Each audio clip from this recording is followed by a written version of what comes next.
বিশ্বজুড়ে ছড়িয়ে আছে এক অদৃশ্য আতঙ্ক, পরমাণু অস্ত্র, যার শুরু 16 জুলাই 1945।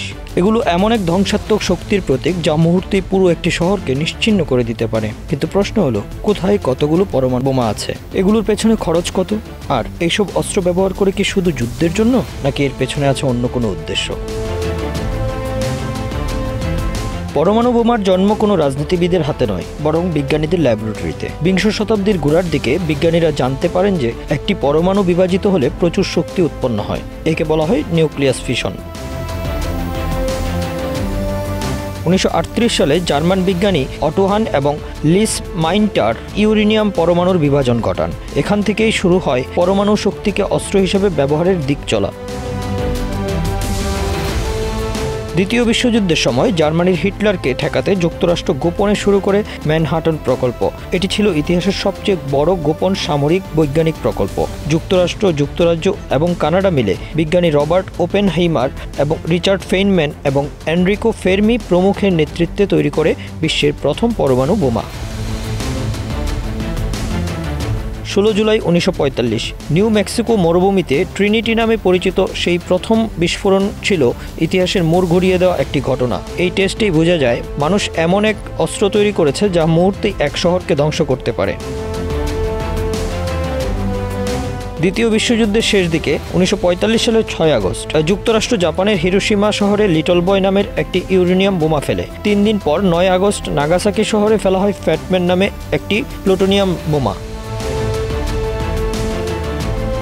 এই দুই হামলায় 2 লাখের বেশি মানুষ নিহত হয়, অগণিত আহত এবং বিকলাঙ্গ হয়ে যায়। শহর দুটো ধ্বংসস্তূপে পরিণত হয় এবং বছরের পর বছর ধরে রেডিয়েশনের কারণে জন্মগত ত্রুটি এবং ক্যান্সার ছড়িয়ে পড়ে। হিরোশিমা নাগাসাকির পর বিশ্ব বুঝে যায় এই অস্ত্রের ভয়াবহতা, কিন্তু ভয় পেয়ে পিছিয়ে না গিয়ে আরও ঝাঁপিয়ে পড়ে অন্যান্য দেশগুলো। ফেডারেশন অফ আমেরিকান সায়েন্টিস্ট ফাস এর 2025 সালের এক প্রতিবেদন অনুযায়ী বিশ্বে প্রায় 12,281টি পরমাণু ওয়ারহেড বা বোমা রয়েছে। এগুলোর প্রায় 90% আছে মাত্র 2টি দেশের হাতে, যুক্তরাষ্ট্র এবং রাশিয়া। রাশিয়ার সংগ্রহে আছে 5,447টি, যুক্তরাষ্ট্রের 5,277টি, চীনের 600, ফ্রান্সের 290টি, যুক্তরাজ্যের আছে 225টি, পাকিস্তানের 170টি, ভারতের 180টি, ইসরায়েলের আনুমানিক 90টি এবং উত্তর কোরিয়ার 50টি পারমাণবিক বোমা রয়েছে।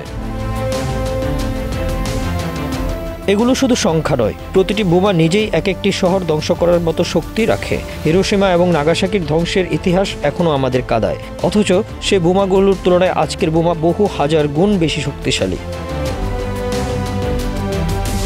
এইসব অস্ত্র তৈরি ও রক্ষণাবেক্ষণের খরচও চোখ কপালে তোলার মতো। যুক্তরাষ্ট্র শুধু 2023 সালেই পরমাণু অস্ত্রের জন্য 44 বিলিয়ন মার্কিন ডলার খরচ করেছে। পরমাণু অস্ত্রধারী দেশগুলো মিলে বছরে খরচ করে প্রায় 80 বিলিয়ন ডলার। এই খরচ কি সত্যি আমাদের নিরাপত্তা নিশ্চিত করে, নাকি এটি ডিটারেন্স অর্থাৎ একে অপরকে ভয় দেখানোর জন্য রাখা হয়? বাস্তবতা হলো, দ্বিতীয় বিশ্বযুদ্ধের পর আর কোনো দেশ পরমাণু অস্ত্র ব্যবহার করেনি। তাহলে কেন এই প্রতিযোগিতা? বিশ্লেষকরা বলছেন এটি একটি শক্তির খেলা। যে দেশ যত শক্তিশালী তার রাজনৈতিক দখল তত বেশি। পরমাণু অস্ত্র কেবল যুদ্ধ নয়, কূটনৈতিক দর কষাকষিরও হাতিয়ার।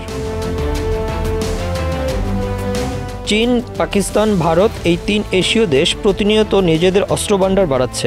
আবার উত্তর কোরিয়ার মতো দেশ এইসব অস্ত্রকে রাজনৈতিক অস্ত্র হিসেবে ব্যবহার করে বৈশ্বিক আলোচনায় স্থান পেতে যায়। ইসরায়েল কখনো স্বীকার করেনি যে তাদের পরমাণু অস্ত্র আছে, তবু গোয়েন্দা রিপোর্ট অনুযায়ী তারা প্রায় 90টির বেশি বোমা সংরক্ষণ করে।